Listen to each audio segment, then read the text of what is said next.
Alô, prezados amigos, saudações fraternais. Meu nome é Peter Unruh. Hoje é Dia dos Pais e queremos ter uma meditação sobre a Palavra de Deus intitulada Preparando uma Arca para a Salvação da Família. A missão de pai tem sido uma das mais importantes que pode existir, e isso se agrava ainda mais quando vem tempos de dificuldade. Nós encontramos na Bíblia passagens sobre pessoas que estavam exercendo o seu papel de pai de família em tempos extremamente angustiantes, em tempos de juízo de Deus. E por isso queremos tomar como base da nossa meditação, a base principal, o texto de Hebreus capítulo 11, verso 7. Nós lemos aqui: pela fé Noé, divinamente avisado das coisas que ainda não se viam, temeu e para a salvação da sua família preparou a arca, pela qual condenou o mundo e foi feito herdeiro da justiça, que é segundo a fé. Então tiramos desse verso aqui o nosso tema: para a salvação da sua família ele preparou a arca. E notamos que isso aqui se trata de uma época em que Deus iria exercer juízo sobre a humanidade. A Bíblia fala em Gênesis capítulo 6, a terra, porém, estava corrompida diante da face de Deus e encheu-se a terra de violência. E viu Deus a terra, e eis que estava corrompida, porque toda a carne havia corrompido o seu caminho sobre a terra. Então disse Deus a Noé: o fim de toda a carne é vindo perante a minha face, porque a terra está cheia de violência, e eis que eu desfarei como a terra. Gênesis capítulo 6, 11 até 13. Então temos aqui o anúncio de Deus: eu vou dar cabo à vida na terra, tudo aquilo que existe, que está vivo na terra, vai ser destruído. Por quê? Por causa de duas situações específicas. O texto fala sobre muita corrupção, toda a alma havia corrompido, havia se corrompido na terra, e, em segundo lugar, cheia de violência. A violência, evidentemente, é uma das consequências da corrupção.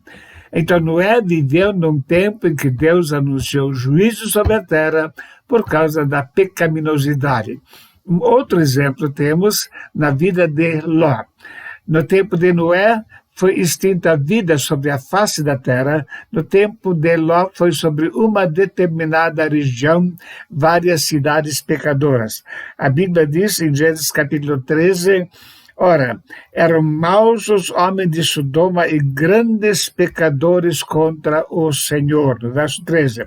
E continuando, então o Senhor fez chover enxofre e fogo desde o céu sobre Sodoma e Gomorra, e destruiu aquelas cidades e toda aquela campina e todos os moradores daquelas cidades e o que nascia na terra. E livrou Jó, o enfadado da vida dissoluta dos homens abomináveis, porque esse era justo, habitando entre eles, afligia todos os dias a sua alma justa, por isso via e ouvia sobre as suas obras injustas. Então, isso temos em Gênesis capítulo 19, 24 até 25, e 2 Pedro capítulo 2, versos 7 e 8. Temos então aqui dois homens, dois pais de família, diante de uma situação de juízo. É interessante que a Bíblia cita esses dois como exemplo para o estado da população do mundo nos tempos finais. Lemos: e como foi no dia de Noé, assim será também a vinda do Filho do Homem. Portanto, assim como nos dias anteriores ao dilúvio, comiam, bebiam, casavam e davam-se em casamento, até o dia em que Noé entrou na arca. E não perceberam até que veio o dilúvio e os levou a todos. Assim será também a vinda do Filho do Homem. Então, a situação do povo no tempo de Noé é comparada à situação da sociedade nos tempos finais, quando Cristo vai voltar. Também a situação no tempo de Ló é comparada com a atualidade. Como também da mesma maneira aconteceu nos dias de Ló. Comiam, bebiam, compravam, vendiam, plantavam, edificavam, mas no dia em que Ló saiu de Sodoma, choveu do céu fogo e enxofre e os consumiu a todos. Então temos aqui uma terceira situação caracterizada especialmente pela imoralidade no campo sexual. Temos então 3 situações que realmente identificam o estado da sociedade: corrupção, violência e imoralidade na vida sexual. Será que isso é uma realidade hoje? Com toda certeza. Estamos vivendo hoje numa situação que mostra que o mundo está maduro para o juízo, que Deus pode intervir e que Deus pode agir de uma forma bastante dura sobre a sociedade. Nesse tempo, viveram então esses 2 homens. O primeiro, Noé. O que caracterizou ele no meio dessa sociedade? O que deve caracterizar um pai de família para os seus filhos, para a sua família, no tempo de tanta corrupção? A primeira característica que lemos a respeito de Noé é: Noé andou com Deus. Noé, porém, achou graça aos olhos do Senhor. Essas são as gerações de Noé. Noé era um homem justo e perfeito nas suas gerações. Noé andava com Deus. Então temos aqui um contraste muito grande. Uma sociedade totalmente corrupta, totalmente voltada para a violência, para a injustiça, e no meio dessa sociedade vive um homem com a sua família que andava com Deus. Se quisermos ser pais da forma como Deus planejou para a nossa vida, esse é o primeiro requisito. Precisamos andar com Deus, precisamos viver uma vida de comunhão íntima com Deus. Uma segunda característica de Noé creu na palavra de Deus, embora nunca tivesse visto uma situação pronunciada pelas palavras de Deus. Pela fé, Noé, divinamente avisado das coisas que haviam de vir, preparou uma arca para a salvação da sua família. Noé nunca havia presenciado uma situação de uma enchente muito grande. Há pessoas até que acreditam que até o dilúvio não houve chuva, apenas uma neblina estaria regando a terra.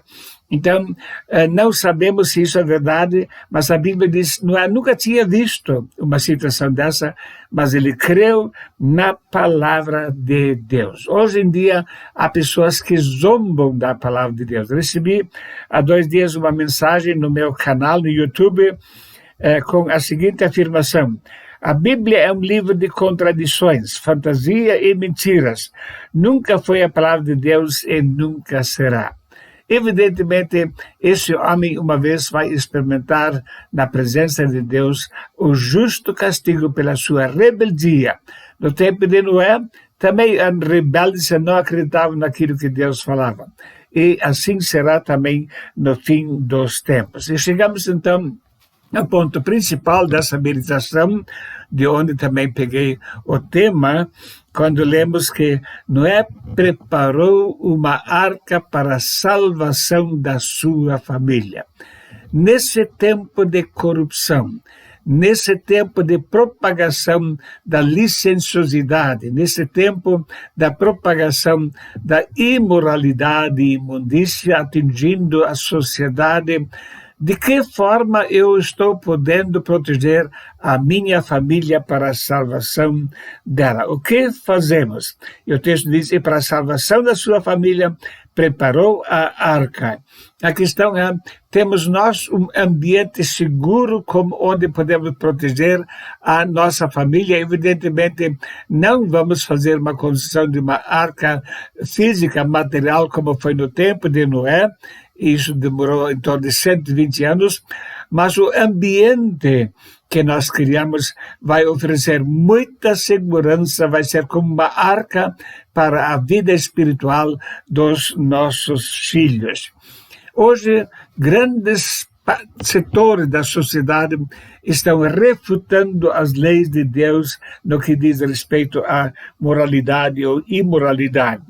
Ronnie Bank, que é a secretária nacional do Conselho Nacional de Igrejas Chamadas Cristãs, entre aspas, ela disse que não podemos hoje em dia identificar um modelo de família como sendo correto.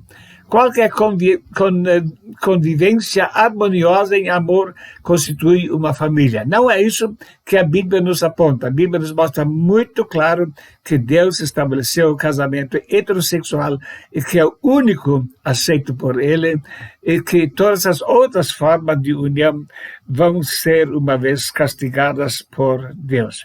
Hoje em dia não existe mais na mídia em geral um modelo de família apresentado para a sociedade. Em muitos países, as leis do país vão diretamente contra o modelo de Deus. Na Noruega, por exemplo, cerca de 10 mil crianças são tiradas dos seus pais porque o Conselho Tutelar de lá não concorda com a forma como são educados e muitos deles são tirados justamente pelo fato de receberem uma educação cristã. Na Bélgica acontecem situações semelhantes também. Na Alemanha também aconteceu de crianças serem tiradas dos seus pais justamente pelo fato que os pais, conforme a palavra deles, eram excessivamente cristãos. No Canadá está acontecendo a mesma coisa. Em muitos lugares estão tirando a diferença nos vocabulários entre masculino e feminino. E até estão instituindo banheiros públicos independentemente do sexo.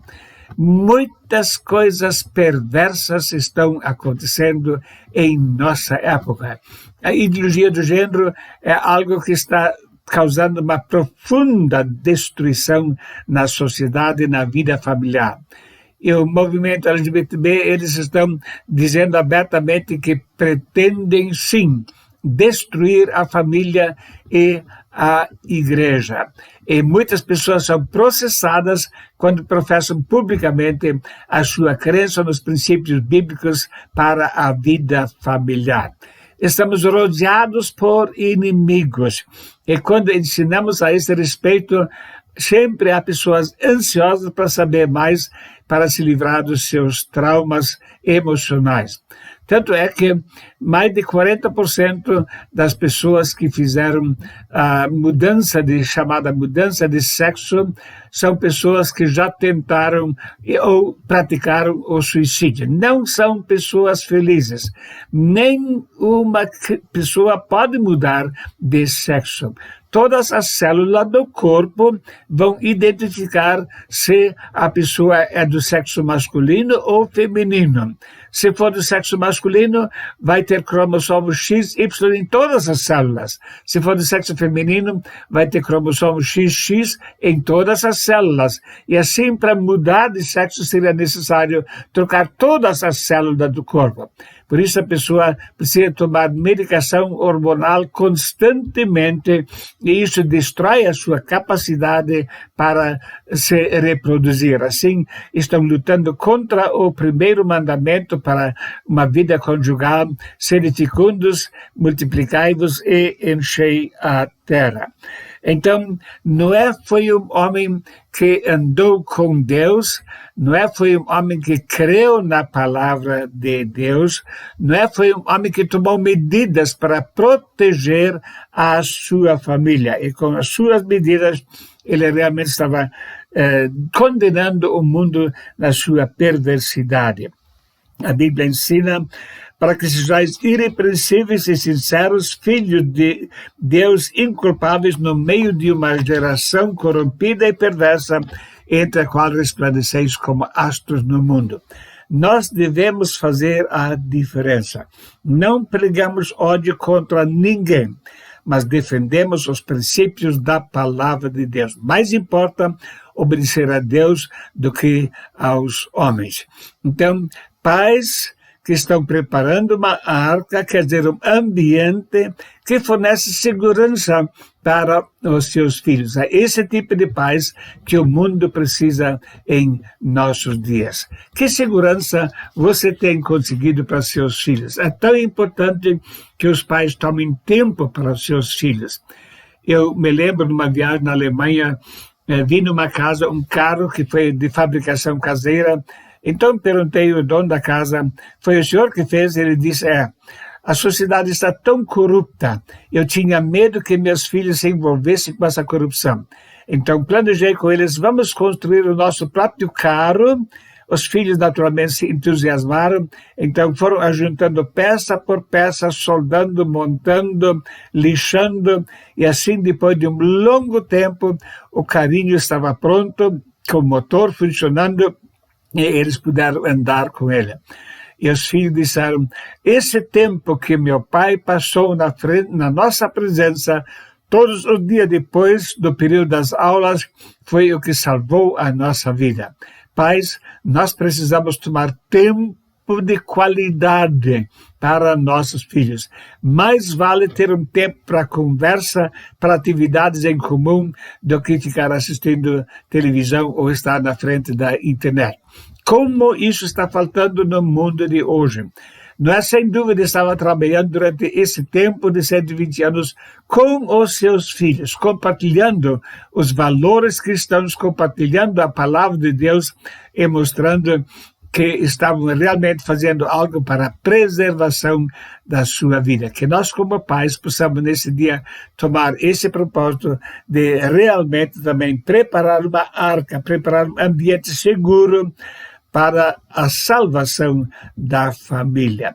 Que importa ganhar o mundo inteiro se perdermos a alma? Então essa é a nossa principal tarefa em relação a nossos filhos. Quando lemos em Deuteronômio capítulo 6, a orientação é para os pais de família educarem os seus filhos, estando em casa, assentado, levantando-se, caminhando com eles, educar eles nos princípios da palavra de Deus. Efésios capítulo 6 nos dá a mesma orientação. Vós pais, não irriteis vossos filhos, mas edificai-os, criai-os na disciplina do Senhor, a disciplina e doutrina do Senhor.